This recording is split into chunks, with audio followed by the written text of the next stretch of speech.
I am just carrying on what many generations of my family have done. Preserve this farmland, bring it to the next generation in a healthy way, and let them do what they see fit with it. We put our family name on this brand, so no matter what generation is running it, you know, we have that sense of like, this is us.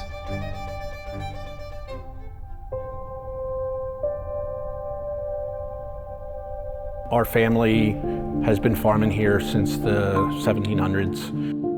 You know, back in the 60s and 70s when we were farming, we didn't like the hills. It was always nice to have flat land to farm, but we found out that as we started planting vines, it turned out to be a real blessing for us because the soil turned out to be perfect for planting grapes, and the hills really were an advantage from a temperature standpoint, from air drainage and soil drainage and everything. So it turned out to be a real sweet spot. If my great-grandfather or great-great-grandfather would have ever known that. They were just simple farmers. They farmed for survival, more or less, and they had no idea what they were really sitting on. When Jan graduated from college, he come home and he said to me, he said, "Mom, I want to farm." And I just kind of thought, oh no, you got the education, you want to farm? I said, Jan, the farm will be here for you, because Jan was the only one we had. I said, the farm is here for you to play with. I said, get a job, you know, and then of course he started auctioneering. Yeah, we knew that Jan really liked the farm, and like they say, you can take the boy off the farm, but you can't take the farm out of the boy, you know. Well, we went to California. We were in a friend's wedding and decided to go see the vineyards while we were there. But I had no idea what would happen to my husband when we did that. 400 vines arrived here, and we had to hand dig every hole and plant them. And then I thought to myself, this is some big kind of hobby we're already starting. Just got our winery made, and soon we're going to be in progress of selling wine. When I first started making wine in the garage, that was in 2000, and really just started with a couple glass carboys, which was what most home winemakers start with. You know, we were growing lots of grapes at the time, but my one soil scientist that was doing some soil work, he's like, you know, you should start making some wine just so you have an idea. You're growing the grapes, you're selling the wineries, but you should do some of it yourself and keep some of the grapes. And that's kind of where it all started. You know, and the garage only had like 4 light bulbs in the ceiling and no insulation.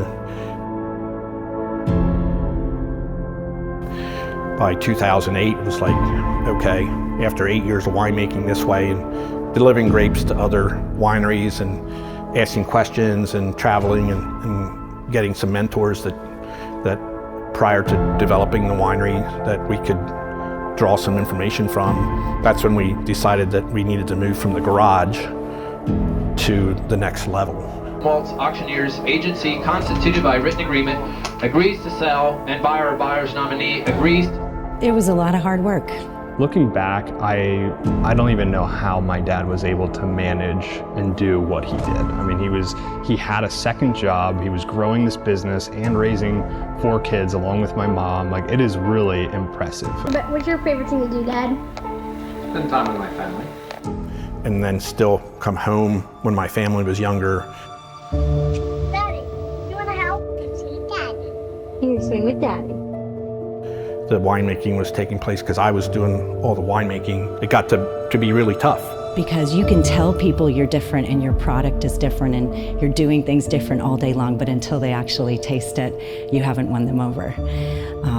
So that was hard because it felt like an uphill battle. And I don't know that I would myself dive into something like that, not knowing what it could become. And then it started to turn around. And people would say, wow, I love everything you do here. You've changed my mind about Pennsylvania wines. So just that in itself is really inspirational, that they kind of had that forethought of like, we're going to give it our all no matter how hard it is, because we believe in this farm sustaining us without having to have second jobs like every previous generation has had to do. We believe that we can get this to a point where it sustains itself. To get to the point where we are now, to finally have Zach come back into the business, have Alexis here in the business. Now we're finally, for Kim and I, to feel like we can actually leave here. And that was when we started to feel like we had reached toward the top of the hill, and now we could coast a little bit. I think I was looking for that acceptance from my family to be like, all right, she's ready for this. She's ready for this next step. I guess I should have had some clues, you know, when Lexi was young. The concerts, we would have some concerts and she would go upstairs as the oldest sister and get her two younger sisters and say, put on your pretty dress, we're having a concert on the lawn. And she would come out and kind of manage her way through the events, and I should have seen the PR in her all the way back then. We can't fail. We want to make this a success for this community and for future generations to come. Yeah, so I graduated high school just knowing that I had a passion for growing grapes and making wine, you know, after watching my parents do it for so many years. And so I decided to pursue a bachelor's degree in viticulture and enology. And so from there, that really opened up my doors, not only to just understanding our operation better, but also to being able to work for other operations and knowing I had that certification behind me. So I was able to go and travel and work at different wineries. So I worked on the viticulture division of Chateau Ste. Michelle out in Washington State. Really learned, you know, viticulture, like high-end viticulture at a much larger scale. And then from there, the following year, I worked at Gallo at one of their smaller, higher-end facilities called Edna Valley. It's in the St. Louis Obispo area of California, and I worked in their winemaking division. So there, I was able to once again see how a larger operation handles scale, but still maintains the high quality. And that's really the goal I had through that process, was seeing how do you expand an operation but still maintain those quality values that you started with. You can't make good wine out of poor grapes. It's impossible. If we don't do a good job out there, the grapes coming in, you know, we're obviously subject to the weather. I remember it very vividly. I came back from a semester at college and I started to do bud checks in the middle of the winter, and every single bud was dead. Every single one I cut open, I was like, not only are we not going to have yield this year, I think our vines are completely dead, which is just a real wake-up call of, you know, where do we go from here? What does this mean for the future of this operation? Does that mean that we're not able to sustain ourselves from here on out?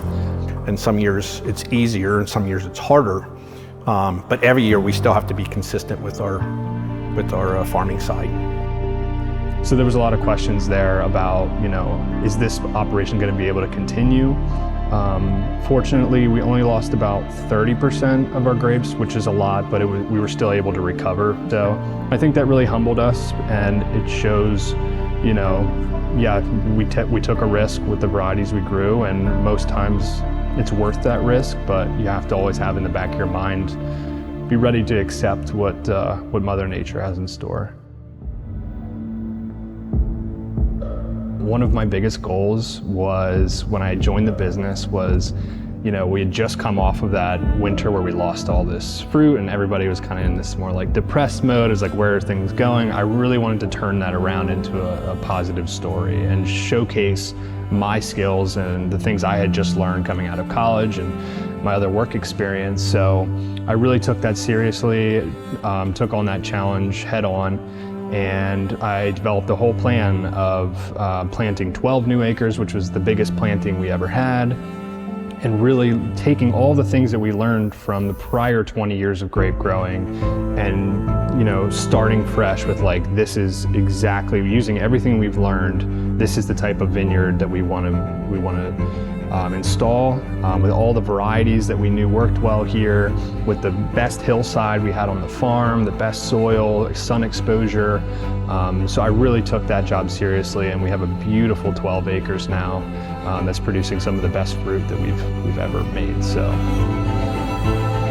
from the dirt to the bottle, everything we do is set to make the best quality product we can. And you know, some vintages aren't easy, but we need to have integrity in everything we do. So now we have 36 acres of grapes with 7 different varieties. We sell some of the fruit, but all the wines that we're making today are from our own fruit. And that leads to our production today is about 100,000 bottles a year. Farms in this part of the country is just great. Well, I just think it's a great legacy. That's a big emotional thing for me now to feel happy about that, because it could be totally different. We could be faced with no one to pass it on to. It means a lot. It means a lot that we are able to still live and work on a family farm. It feels like we are giving back to our ancestors and to this land that has given so much to us. Having seen it all unfold and all the hardship and like the times where nobody really knew if it was going to work, and it's just taking those risks and just believing in yourself and your own values that they'll carry through and people will recognize it. Just got our winery made, and soon we're going to be in progress of selling wine.